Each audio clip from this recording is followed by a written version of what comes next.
My name's Maya Wallace. I was born in 1988 in Glasgow. I grew up initially with my mother and father, who were both social workers. And after a few years we moved to the west of the city. It was just my mum and my brother. Initially my childhood was quite lonely, so I didn't have a wide social circle. It was very small, so I would spend my days at school, and after school I would come home. So then it would just be me, my mum and my brother. And what I would do, we'd watch TV. That was a big feature in our childhood. We didn't do a lot of outdoor activities in the sense of things that you would go and pay to do. What we would do would be making jewellery, playing with my dolls. I was very active in lots of sports, gymnastics, athletics. I enjoyed a lot of outings with my mum, biking, home baking, things like this. In summer I became very active, so I'd go and stay with my grandmother and my grandfather in Ayrshire. And it was activity after activity, which I loved. We would go swimming every single day. We would go into town, we would go shopping.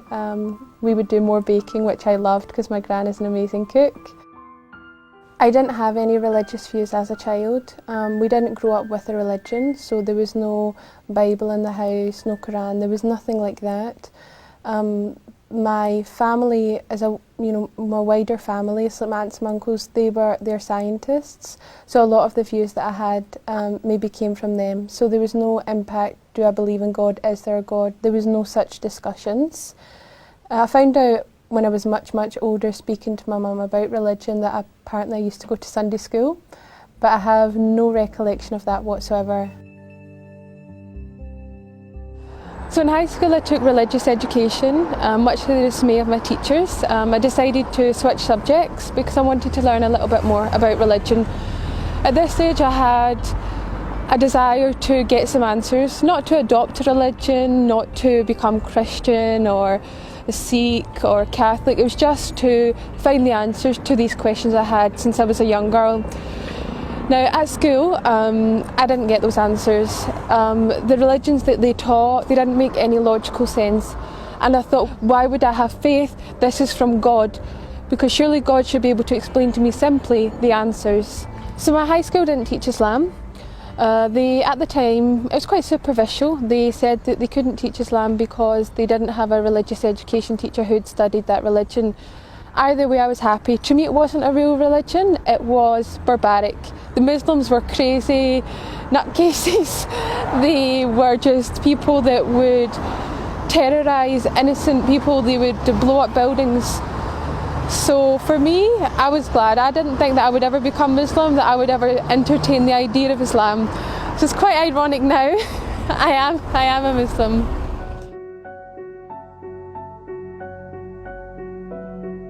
I had no interaction with people of other ethnicities, of other religions. There was perhaps 2 or 3 students in my school, but they were very westernised. They had adopted our culture, so I had no real ability to see what really is Islam, what is a Muslim. So from there on in I thought, well, I've learned about the real religions. They're a load of rubbish, I don't believe in them. So I just carried on. I just became a normal Scottish teenager. I done what you would expect of any sort of British teenager. I went out clubbing, I drank alcohol, just had a laugh. There was no point to it. Looking back, I just think at that time I thought that's what you did with your life, but to me now it just seems pointless. And where my journey into Islam began was in 2005 I started working in a call centre. And in that call centre it was predominantly Pakistani people that were in there that were Muslims.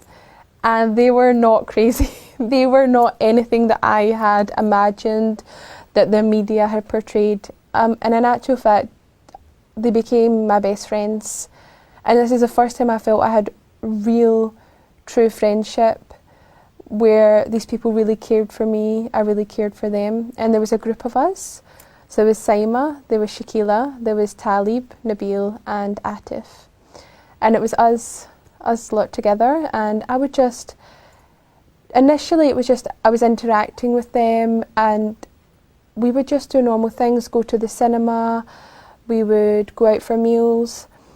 But one thing that stood out to me was the fact that what they'd done was very respectful. They had a lot of respect for themselves. They wanted to have a good image. There was a lot of things they wouldn't do. So they wouldn't come out clubbing with me. You know, once I had a birthday, I invited them and they declined, and I couldn't understand why.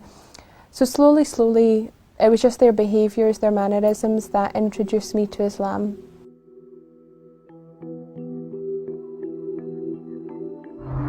When I was working in the call centre with the other Muslims, one of the most profound moments for me was actually during Ramadan, and I remember the moment sort of very clearly. We were in the Avon's office in Baird Street, and my group of friends that I'd mentioned earlier, they were fasting and they were about to open their fast. And Saima, she actually handed me a box of spring rolls that her mother had made, and she offered them to me if I wanted some. And to me that was just such a profound moment. You know, here I am, having eaten all day, probably not even realising, you know, drinking in front of them, having water or something, and they're offering me food. They're breaking their fast with me. And that was a really profound moment for me. So something happened in that moment. I became curious. What are these Muslims doing? They're starving themselves and giving their food away to me. Like, who am I? Why are they doing this? And then I started having questions. You know, what is Islam? Why are they Muslim? You know, are these kind attributes that they have, their upbringing? Is it just these specific people? Is it part of Islam? What is it? And so I started to ask them questions. I started to inquire, be inquisitive. And something that really shook me is that they weren't proud. Well, I think this, or I feel this, or I know that. They said, this is what the Quran says, this is what the Sunnah says, this is what the Hadith says. They had proof for everything. And never at any point did they say to me, just believe, just have faith, we know this is the truth. They didn't tell me that, they gave me the answers, and when they didn't know the answers, they would go and find out, and they would be humble enough to admit, I don't know, I can't answer that, I can't tell you. So here I was, standing Islam in the face, and it was the truth. I couldn't deny it was the truth. But I wasn't ready to accept being a Muslim. I never wanted to adopt a religion. I just wanted to know the answers, and I thought that would be enough. But in learning about Islam, I realised that believing is not enough. Islam is a way of life. They've got their own economical, political, social, legal system. If I was to become a Muslim, if I was to adopt that identity, everything I'd ever known would have to change. But I didn't know if I could commit to being Muslim. I didn't know if I could commit to what Islam required from me.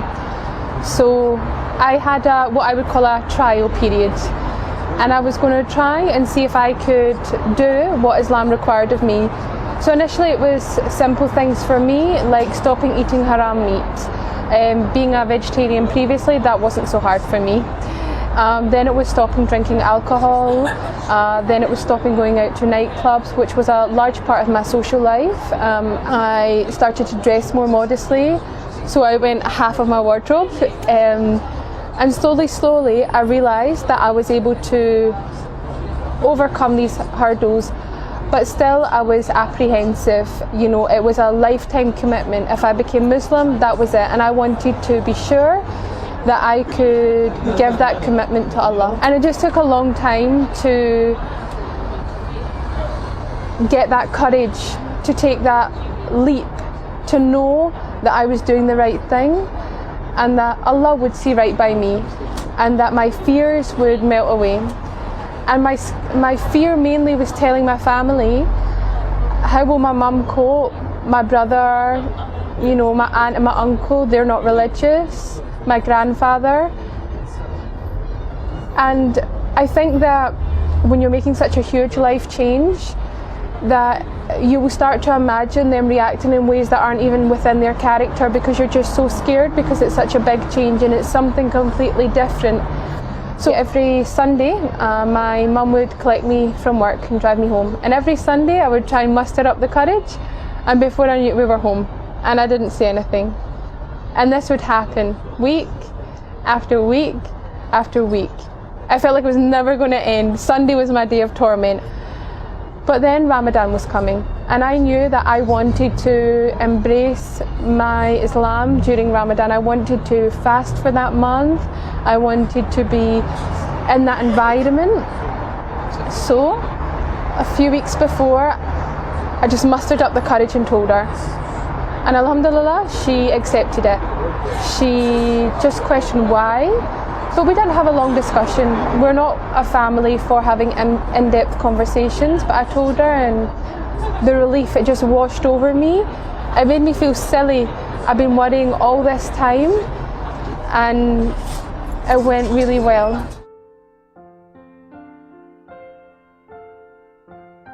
I went with my friends, some of my very good friends, Sam as well, Sam, and we went to Glasgow Central Mosque.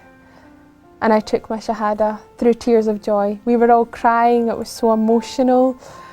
And it was it was an experience that I wasn't expecting.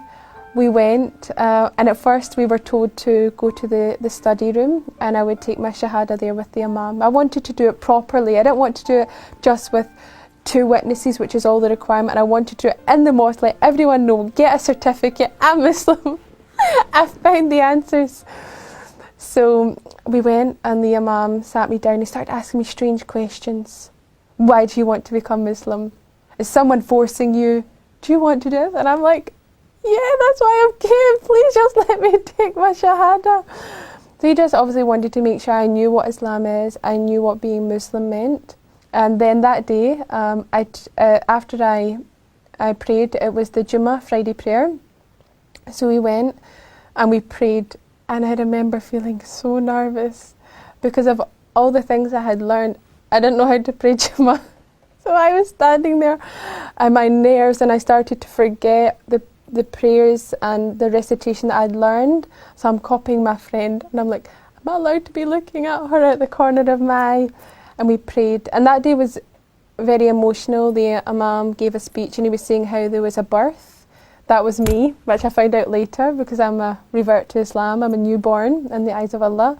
There was also a marriage and a death in that whole time that I was there. So in 2009, I finally reverted to Islam. I did change my name for 2 reasons. One, I wasn't too fond of my original name, but also I wanted something with a bit more meaning. So I chose the name Maya, as originally called Robin.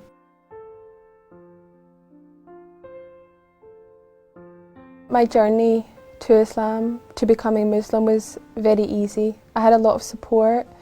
I had a lot of friends around me. Even my own family my mother, my brother, they were very supportive of me. I remember when I went to take my Shahada, my mum was calling me just to make sure, good luck, hope everything goes okay. But where my struggles really began was when I started to go to an Islamic class and I met other sisters. And this is where I learned about the proper attire, that we should be covered. And for a long time I thought, I don't want to cover, my hair is so beautiful, I don't want it to go away. But slowly I started to educate myself. I started to learn a lot more about what hijab is, what is the purpose of it. One of my friends gave me just a silly little analogy. They said, I've got 2 sweets, one covered, one uncovered, and I dropped them on the floor. Which one would you eat? Which one would you take? They goes, I said, the one with the cover, of course. And they said, well, that's how we view our women in Islam. They are the most precious thing to us. Of course, we would want them to be covered. And this is not something that I was being told is what men want, but this is what Allah wants. This is our protection. This is our safety. And I didn't want to go out without it. For me, I loved hijab by this point. I'd found a love for hijab, I'd found a love for covering. I understood the reasons behind it, and I wanted to fulfill that obligation to Allah.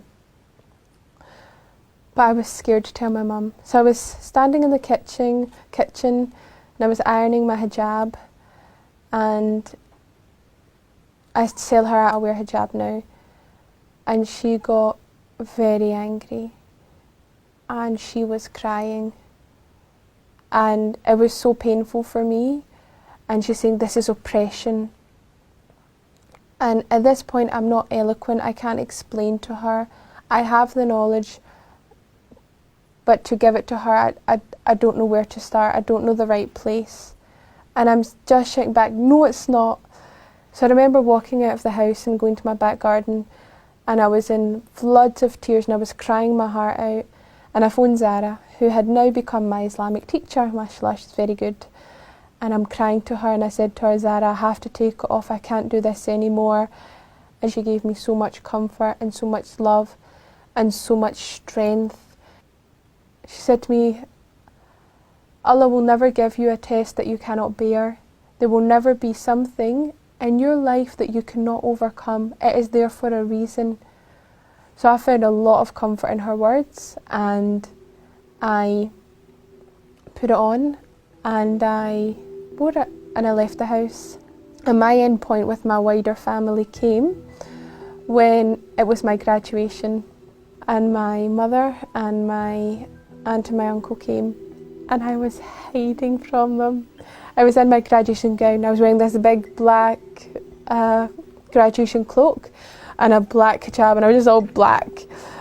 And I was nervous. I was so nervous. And it was about to begin, so I said, okay, we need to take our seats now, but I'll see you afterwards. I just wanted to get it over and done with. I thought, look, when they see me walk across the stage, they'll see the hijab, maybe they'll talk about it, and then I won't need to be there when she sees it for the first time. I won't see that initial moment. And alhamdulillah, that's what happened. It was too late for them to come and greet me before, so I went upstage, I accepted my award, and I came down, and I could see in their faces that they had some apprehension. They were shocked, but they accepted it. My grandfather's not a man of many words, so when I went to see him, he'd been informed, I believe, by my family that I was Muslim and that I covered. And we've never spoken about it, me and my grandfather. And what he done, he says to me, all of your grandmother's scarves are upstairs in the bottom drawer, and I've looked them all out, and they're all there for you, you know, for your. And he wouldn't say anything, he just went, for your. And that's when I knew that through that trial, through that, for me that was a very hardship, that there was light at the end of the tunnel, if you want to call it that. There was peace at the end for me, and that my family accepted the hijab, and that now they understand the reasons behind it. And you guys don't know this as you're recording it, but I've wanted to wear a abaya for a long time. I've wanted to put on the proper covering, and I've been too nervous, and actually had discussion about the abaya with Ahmed, who's another revert, and he said to me, you will find the strength. Your husband, he will give you that guidance and you'll be there. So when I was asked to come on this show, I thought, I don't want to go on wearing, like, I know I'm covered, you know, my arms down to my feet, my head, but I said I don't want to go on and wear my dress. I don't think that's right. I want to be a good example to my sisters out there, to Muslims, to people that are thinking about reverting. So today I put on the abaya for the first time.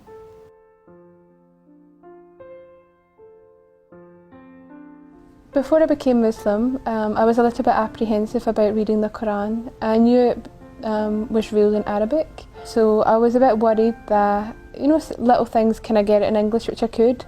The first one I got, it was just a literal translation. There was no context, there was no understanding, and for me, even though it was written in English, it was like Shakespeare, Alien, like, well, I don't know what this book is saying. But thankfully, some family friends, they gave me a Quran, and it was a Quran meant for children. I gave the background story, so what happened when it was revealed to the Prophet, peace be upon him. And that's what started my love even more for this Quran.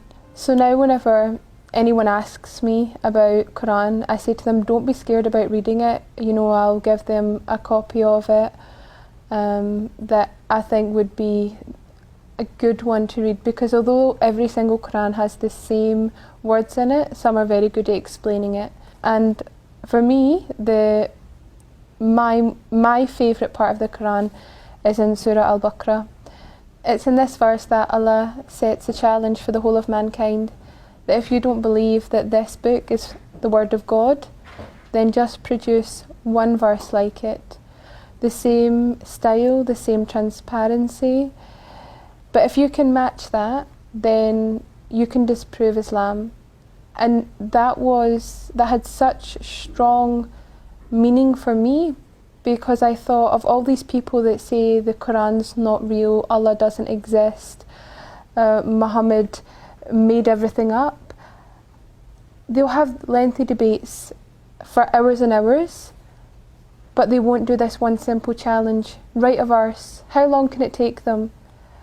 But in 1400 years, not one person has been able to do this.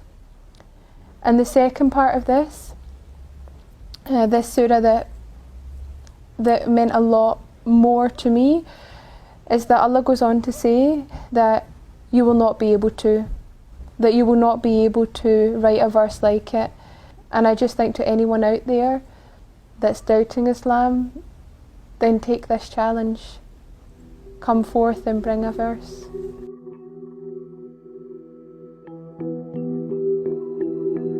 Islam means everything to me. Islam is my whole life. I believe it's given me everything that I want. Not materialistic things, but it's giving me contentment in my heart. It's given me the understanding to life. It's told me why I'm here, what I should be doing. It's given me comfort knowing that Allah is out there, that there is a God, that I can worship Him and obey Him. And from how I would describe it in humanly terms, in His eyes, I'm doing the right thing. You know, no longer do I need to lead my life by my own moral compass. I've got God there to tell me what is right and what is wrong, and I know when in my actions that I'm doing the right thing. It's given me a much better relationship with my mother. You know, she's a very private woman, stiff upper lip sort of thing. Now every day she tells me she loves me. Mashallah, I would never have found my husband had I not become Muslim. He's Muslim, of course, and I just think that is an avenue that if I had never taken my shahada, I would never have experienced this. It's overwhelming that my life now feels complete. No longer am I chasing after the latest dress or the latest car or job. I have everything I need to keep me content right now at this age. I grew up in an environment where what I was told was that you're meant to go out, you're meant to travel the world, you're meant to experience many different things, date different people, to try and attain something, and when you've attained it, get more. Earn money, and when you've got money, earn more money. When you drink, learn to drink and then drink a bit more. Gluttonous, it was just, you know, and to me it had no real value. It was like, I'm going to live, inshallah, 60, 70, 80 years, and I'll have achieved nothing. Now I understand my place in this world and what I'm here for, and that's to obey Allah and complete my duties as a Muslim, spread Islam, and be an example to the community and my sisters around me.